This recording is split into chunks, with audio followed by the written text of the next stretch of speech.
Well, okay, everybody, here we go. This is what we like to informally refer to as the Bass Commissioners. Myself, Keith Nicewanger, and Patrick Schaefer. Patrick, how are you tonight? I'm doing pretty good. How about yourself? I'm doing good, but as you probably can tell, I'm a little fired up. Um, so I got to ask you, they did it to us again. BASS and Major League Fishing Bass Pro Tour scheduled events right on top of each other. And I was hanging in there this morning. I had two monitors up, able to watch both at the same time. Um, but then I lost interest in one, and the other one I could not take my eyes off of. So I'm going to ask you right off the bat, which did you watch today, or did you watch them both?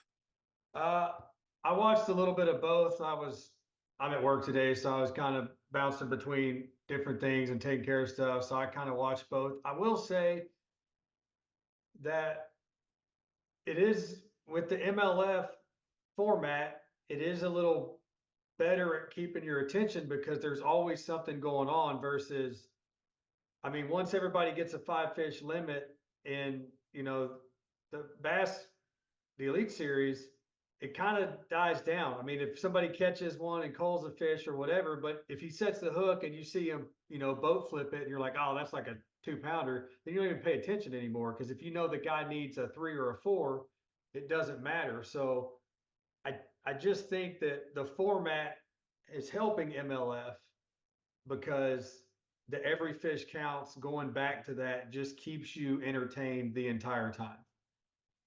Yeah, and that's kind of my experience today too. I wanted to tune into Bass because I wanted to see how Ben Milliken was going to do. Let's face it, I think everybody feels that way. But when he got his fifth fish, and when everybody in the top 10 had their fifth fish, it was like there's no coming back from this. I mean, Right. he's not going to catch a not going to catch an 18 pounder. He's not going to catch, okay, maybe a 10 pounder or whatever, but it couldn't hold my attention because everybody was locked in already. And I remember from last year when Major League Fishing did the uh the five fish limit, I had the same experience. It was like, okay, well, Right. there's nothing else to watch now. Do I really think someone's going to catch a 10 pounder today? I mean, I suppose it could happen. It could happen at Toledo Bend. It could happen at Santee Cooper.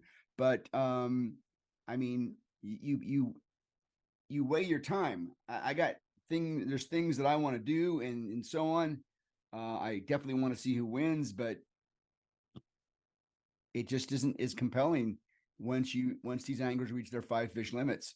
I mean, unless the top 10 is within pounds of each other, Right. then there's nothing like if you got a guy that's got a 10-pound lead and he's in first place, there's really nothing to really watch. I mean, unless they start covering the guys in second and third and seeing who's jumping ahead of each other. And I mean, not to go to, I watched a little Formula One racing, and I don't know if you know anything about it, but Max Verstappen races for Red Bull and he pretty much wins every race. But they do a good job of covering the race going on between second, third, and fourth, almost to the point that you forget that Max would be leading the race. It was like, oh, by the way, yeah, Max is still in first, but look at this battle. So unless you can get something like that going on, which you don't have a whole lot of, but you do in the MLF, like you got people jumping in the cut line. And that was the biggest thing for me last year when they went back to the five fish format that I thought was disappointing was you were going to lose that cut line drama. And I felt like you did. I mean, there was still a few tournaments that, that were exciting, like the first tournament last year where Chris Lane won and he didn't have any idea that he had actually won it yet. That was exciting. But I think that every fish counts because that guy can be in fifth place and he catches 3, 4 pounders in a row, and now he's got 12 pounds and he could have been 8 back and now he's in ahead. It just it's just more exciting to me. And as irritated as I am about the live coverage with MLF right now, and I want to be mad at them, they're still entertaining. Yeah, I think that every fish format really works. And I tell you what else. I mean, zeroing the weight. on championship day, makes it a boat race. It makes it exciting, and uh, it's just more watchable. Yeah. And you know, I don't know if that's the popular thing to say or not, but once those guys in the BASS Elite Series event have their 5 fish limit, okay, you got it. You got 18, 19, 20 pound limit right now. Well, what size fish do you have to catch to cull out one of those fish that are averaging 4 pounds? You've got to catch something significant. Right. And I mean, it can happen. I'm sure it would be very exciting, but it just seems like it just loses its speed for me. All right. So shifting gears quickly, I know that somewhere in the state of Missouri, Randy Blockett was geeking out about the fact that Dean Rojas could win that tournament fishing shallow water against all the forward facing Sonar devils that were offshore. But alas, poor Randy, poor Dean, didn't work out. No, no, Wheeler pulled it off. And yeah, I'm sure he was excited, and oh, the internet would have gone crazy, I'm sure, because it seems like everybody everywhere right now is so, irritated about forward facing sonar. And it, I still, nobody's been able to give me a good argument when they're like, whether you're staring at the guy looking down at the screen or staring at the back of his head, how is that any different? But nobody can give me a good explanation as to how it's any different. You still can't see what they're seeing. So whether he's looking at the water or looking at the screen makes no difference to me. But unfortunately, we live in this world where we just have to hate forward facing sonar and everything else. And, um, I'm sure Randy was jumping up and down, excited, thinking Dean was going to pull it off, and then Jacob Wheeler came in and crushed his hopes and dreams. But right now, forward facing sonar is here to stay, and people might as well just get over it. I've heard rumors that they are looking at things, and they may look at limiting transducers next year. I think that was on the bass side of things.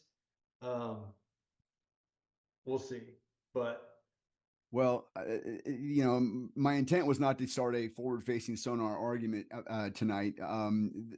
The point is, though, at some point early this morning, as I sat there watching, I thought, "Oh my God, Dean Rojas is catching a lot of fish in shallow water, and he's moving up, and he eventually did move into the lead." And I thought, "Wow, is it possible that a guy is going to win a tournament in shallow water when all these other guys are, the forward facing sonar guys out there were not?" And then it dawned on me, what is Randy catching? Not Randy. What is Dean catching? He's catching pound and 12 ounce, 2.5. I think his biggest bass today was a 3 pounder. Those are male fish, right? right. And who comes to the shallow water first? The males. And, I know the offshore bite, the forward facing sonar bite was not wide open, but, did you see what Matt Becker caught with 2 fish today? He had 16 pounds. I guess it was for 2 or 3 fish. Yeah, And he finished with 19 pounds 10 ounces because he had one 8 pounder. right, well, he had an 8 pounder and he had a 4 pounder, and you're thinking those are the fish that it's going to take to win this event. And where are they? They're the big females, and they're staging offshore, waiting for the water to turn just perfect. For Dean, those fish are probably going to move in sometime this week, and if the weather stays stable. And if this tournament was being held next Thursday, for example, he could probably win on that. But it just, I started thinking about that. What is he catching as opposed to what's going on? I thought, I don't know if he can catch enough numbers to make this work or not. And gosh, in that third period, it all started to come apart as Jacob Wheeler got on him. And once again, Randy, forward facing sonar beat you. But so, yeah, but just out of curiosity, did you see when Matt Becker caught his 8 pounder? He got let's see, and actually I know this because I watched this stuff closely today. He caught two of his he caught two of his three fish on trap baits like rattle traps, Yeah. and then his big fish he caught on ah Well, according to the insider, it said they no, caught a him, chatterbait, I think, right? yeah, Yeah. yeah, chatterbait. But where I was curious was it says he caught it in it says offshore, but it was 0 to 5 foot of depth, according to the score tracker insider. Yeah, I think a lot of that, I think a lot of those fish, well, even Jacob Wheeler was power pulling down to catch his fish. Right, Um, but I think that that those fish were off the shore and yeah, fairly shallow water. And I mean right. not like super deep water. Yeah. I mean, it works. So whether you like it, like I said, I know we're not trying to get in that whole debate again. It's been beat to death, but yeah, I mean, that's the way. And there was some surprise, like Dave Lefebvre was in the top 10, Watson was in the top 10, Casey Ashley, which he's from South Carolina, so that really surprised me too much. But uh, there were some newer names up in the top 10 this tournament, so that was some ones I Yeah. haven't been in a while. Yeah. And not to take anything away from Dean Rojas, I mean, he finished second in the tournament. That means he beat everybody except for Jacob Wheeler. And he did that fishing really shallow water. With finesse techniques. It looked to me like he was like a wacky worming, like a maybe not a senko, but some kind of a wacky worm kind of thing. Yeah, and according to the score tracker insider, he caught everything on a soft plastic on a wacky Nico rig Yeah, yeah, around boat docks from right, 0 to 5 feet. So, right. um, yeah, but like you said, he was just, I mean, they're all like, I think his biggest I see is 3.6. Yeah. So they're all smaller fish. And I mean, Wheeler had almost a 6 pounder. Wiggins had a 6 pounder. Obviously, Becker had an 8, and Well, this is what happens to me in tournaments this time of year. I will inevitably catch small fish that are up shallow, and I may catch a limit, but I will be beat by somebody who fished deeper water offshore and caught all the fish that were staging. I tell myself this all the time: fish for staging fish. right. Yeah. And then, yeah, well, it's funny because you say that. Like, I had a tournament this summer and I fished deep the whole day and caught one little bitty dink that was probably a pound. And I talked to a buddy of mine who ended up finishing third in the tournament, and they fished shallow and caught everything 0 to 5 feet. And this was in August. And so, but yeah, I do the same thing. I get stuck doing something, and I'm like, oh, this is where they're at, and then you just keep pounding it, and then should have done the opposite. But I guess that's probably why I'm still a fireman and not a professional fisherman because I haven't figured all that out. I I think that's why we're both doing what we're doing right now. Yes. Um, I did think that's kind of an interesting contrast, though. I think that you know, looking at those fish that were being caught shallow, they were not the same quality fish, and I'm sure you've experienced this. I know that Dean was not fishing for fish that he could see. He was not necessarily bed fishing. Some of those fish might have been ready to spawn. But I know I'm guilty of this. I will, you know, get up on a bank and start seeing fish on beds, and yeah, I want to catch them. I'm going to catch them, and that's awesome. But who are these fish? Well, these fish are the males, and they're up in shallow water, and they are there before the females move up, whereas the females are probably 10 or 15 feet away on a bush in a little bit deeper water, staging, getting ready to come in. And I just felt like that was what Jacob Wheeler was fishing for today, especially in that last in that last period, and I felt like the fish that Dean was catching were those smaller ones. And like I said, it's a legitimate pattern. He had enough fish to beat everybody else in the field. It's just that one other guy caught those staging fish. Right. Finally caught them. Yeah. I mean, but it's all kind of I mean, obviously, like Wheeler caught his on a jig head minnow, and then he caught one on a casting jig. But like Jesse Wiggins caught most of his. He caught some on a creature bait. Everything else was on a bladed swim jig. Like his 6 pounder came on a chatterbait. Yeah, he was fishing around. He was fishing around cypress trees, right? Yeah, that's what it says. Standing timber. Yeah, and I think Um, that's what Hayes was doing also.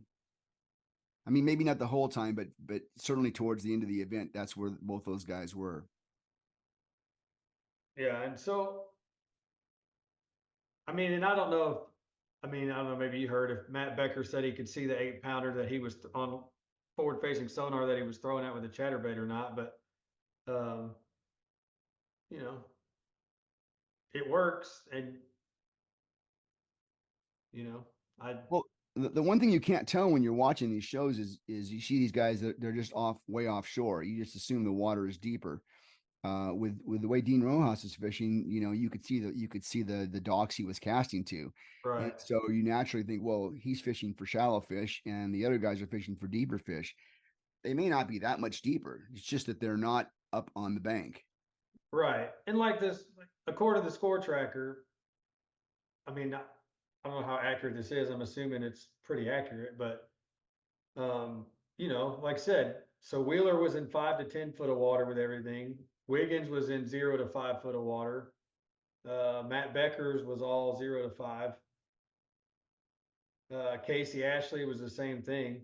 So, um, I mean, I could keep going, but so they're all fishing shallow water. They were just offshore and fishing a shallow flat. So What did you say the depth was that Wheeler was fishing? Wheeler was in 5 to 10 foot. 5 to 10. Okay, yeah. And then everybody else that I've clicked on so far, okay, Dave Lefebvre was in 5 to 10 also. Um, see Justin Lucas. Well, Justin Lucas was the deepest so far. He was in 15 to 20. But Watson was 0 to 5, throwing a spinner bait. So I mean, like you said, it was still shallow water. They were just offshore. I don't know I, if I'm I I'm can wondering talk how about much deep water there is at Santee Cooper. I've never been there. me either. It's a good question. So I mean, like I said, pretty much everybody, I mean, was in 0 to 5 foot, the majority of the field, assuming that that's accurate. Oh, But I think it's pretty accurate. yeah, I wouldn't see why it wouldn't be. Um, yeah, and oh, Randy. I sure thought about Randy today.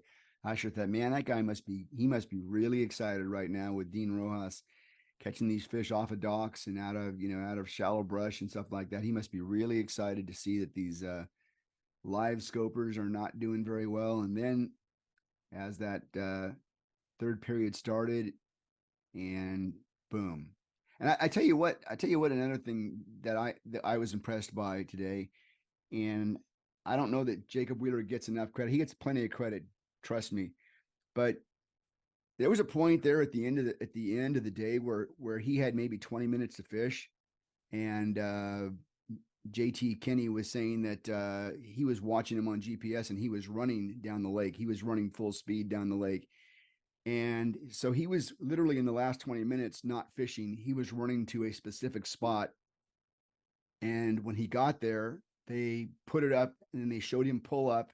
He got up off the boat. He got on his meter and started looking, and he threw out and he stuck a 2.5 pounder. And you just like, oh my God, there's a guy that refused to sit on a spot that wasn't working and just ran to another spot. And he fished that spot for maybe 2 minutes. And then with less than 5 minutes to go, he got on his boat and he drove to another spot to make one or two casts on something that he didn't catch anything on. But Um, I thought that was pretty impressive, and I think that says a little bit about the Jacob Wheeler machine, I guess. And that is, it's just a hard grinding, never stopping machine. Yeah. And I mean, and it's a gamble. I mean, as you know as well as I do, especially in this every fish counts format, when you're making that run down the lake, if somebody starts catching them, they're catching you. And Yeah. so to know, hey, I can make that run to this spot and hey, I'm gonna start making throw some fish. I mean, and he won by 5 pounds total. So, like Well, it, his last fish was that 2 pound, 10 ounce fish. So right. They were really close. I think Dean was less than 2 pounds or less yeah, than 3 pounds from catching him. And that's why that made the fact that he was running down the lake so much more compelling. It's like, wow, this guy he's not going to sit back and wait. He's going for it. And I'll say this for Dean Rojas. Dean Rojas caught two fish like in the last 30 minutes that brought him from nine pounds down to at one point only about 2.5 pounds down. And then when Wheeler added that last one, he expanded to five. yeah. And and like I said, that to me is what makes it exciting. I Yeah. mean, kind of going back to what we were talking about at the first part of the show with the two coverages. I mean, one thing, and we talk about this too, one thing that's killing them is they got to quit scheduling on top of each other Yeah. because you're making people pick. And from somebody who I like both organizations. I don't, I'm not picking sides on this one better than that one, this, that, the other. I think we need both of them. They're good organizations. They've done a lot for the sport. Um, I mean, MLF's had a few hiccups and hopefully they're moving in the right direction and, and they're trying to and everything else. But all that aside, if you're making me choose and I turn the TV on to watch a tournament and I'm like, okay, what am I going to watch here? Well, for example, if it's a Bassmasters Classic competing against an MLF tournament, well, I may choose the Classic depending on who's winning. Like the day Jason Christie won the Bassmasters Classic, he's been so close so many times, so I would have watched that. But if you're making me pick between two tournaments, I'm going to watch MLF because it's more exciting. So, but if you would hold your tournaments on two different days or two different weekends, well then I'll watch MLF this weekend and I'll watch Bass the next weekend. But if you're Right. going to make me choose, And I won't compare the two. right? But if you're going to make me choose, I'm going to choose the one that's more exciting to watch at that point in time. And for me, it's going to be MLF because of their format now. Right. Right. Um, well, got anything else tonight? No, it's been a good start to the season. I'm hoping. I know you and I were going to kind of try to talk about this a couple weeks ago, but I hope they get something figured out with the day one and day two coverage. I read somebody's comment that said, or the first, group A round one and group B round one, that they quit showing the coverage so that nobody could steal spots. I don't know that that's true. I was gonna say, did you happen to see that Boyd Duckett has his own podcast now? I did not. If you go to if you go to Duckett Fishing website, they've actually got a YouTube channel, Duckett Fishing, and Boyd Duckett is on with another one of the um, Duckett Fishing officials. And the first episode was up this past week and it was pretty good. And he addressed that question, why they're only doing 4 days as opposed to the 6 days that they used to do. And it kind of comes down to the changes that they had made in which everybody got upset. And so that they they kind of went back and let a few more anglers in.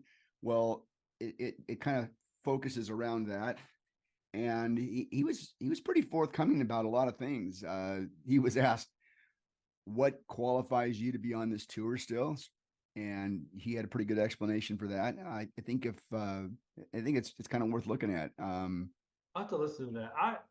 And I know I don't think you and I have actually done a show since all that stuff happened, but I know I mean, I was a little irritated, and when he got on Ike Live and I think he did a pretty good interview with Ike, and he didn't shy away from any questions, and he stood in there and took everything that they threw at him, between Mike and Becky and Yeah. all that. But I'll definitely have to check that out. I know when I kind of wish, like when they first did MLF, they used to, on the first couple rounds, the first period would be out, and then they would show you the second and third. So I'll have to listen to that podcast and see, kind of listen to what he talks about. It was just kind of a bummer for me because I remember them saying that they were getting rid of it, but I had forgotten about it. And I was, oh, it's the first day of the tournament. And I logged into, got on the MLF website and went to watch the tournament. I was like, where's it at? And so I Did the was same clicking and I thing. could see a score tracker and I was like, what the heck? And it really bummed me out. I mean, I get it. I know Brent Ayler tried to go live on his Facebook page through GoPro, but the service was kind of spotty for him. And so I don't think it worked out very well. But um, yeah, I hope they can get something figured out to I mean, even if they don't have commentators and they just have some GoPro streaming or something like that, where we can still keep up with it, I'd be okay with that. I mean, I don't necessarily, the commentating's nice, but sometimes it's just cool to watch, flip between some cameras and watch some guys fish. Yeah. Yeah. So, Well, all right. Patrick, it's been good catching up and good talking about the stuff that's important to us. We'll get together and do this again soon. Okay. sounds good. And they need to go back and listen to, I think it was our first show where we told them they needed to get this schedule stuff straightened out, not schedule on top of each other. We made a ruling. They need to go back and listen because they haven't done it yet, obviously. I get the feeling that no one's listening to us. I really do. Well, yeah, that's all right. All We'll right. listen to each other. That's right, for sure. Okay. We'll talk to you again soon. Yes, sir. Have a good one. Bye.